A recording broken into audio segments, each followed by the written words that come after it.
আসসালামু আলাইকুম। সবাইকে স্বাগতম আমাদের চ্যানেলে। আজকের ভিডিওতে আমি আলোচনা করব কর কাদের জন্য প্রযোজ্য।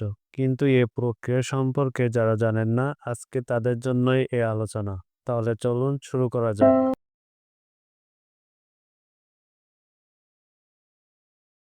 রিটার্ন দাখিলের আগে জাতীয় রাজস্ব বোর্ড বা এনবিআর এর ওয়েবসাইট থেকে চলতি অর্থ বছরের কর নির্দেশনাবলী পড়তে ভুলবেন না।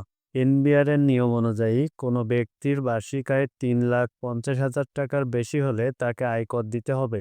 তবে নারী ও ৬৫ ঊর্ধ্ব নাগরিকের করমুক্ত আয়ের সীমা ৪,০০,০০০ টাকা, আর যুদ্ধহত মুক্তিযোদ্ধাদের জন্য এটি ৫,০০,০০০ টাকা। এছাড়া পূর্ববর্তী কর মূল্যায়ন, শহরে বাসস্থান, গাড়ির মালিকানা, নির্দিষ্ট কিছু পেশার সদস্যপদ, ব্যবসা প্রতিষ্ঠান পরিচালনা এবং দরপত্র বা নির্বাচনে অংশগ্রহণের জন্য আয়কর পরিশোধ করতে হয়।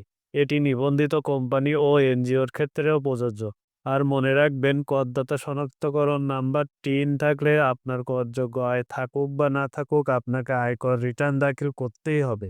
করযোগ্য আয় না থাকলে শূন্য রিটার্ন দাখিল করা যাবে। সেটা না করলে আইনে শাস্তি ও জরিমানার বিধান আছে। এটাই ছিল আমাদের আজকের ভিডিও, যেখানে আমরা আলোচনা করেছি কর কাদের জন্য প্রযোজ্য। যদি ভিডিওটি ইনফরমেটিভ মনে হয় তাহলে লাইক, শেয়ার ও আমাদের চ্যানেলটি সাবস্ক্রাইব করুন। আর হ্যাঁ, আপনার যদি ব্যাংকিং সংক্রান্ত কোনো প্রশ্ন থেকে থাকে তাহলে অবশ্যই কমেন্টে জানাতে পারেন।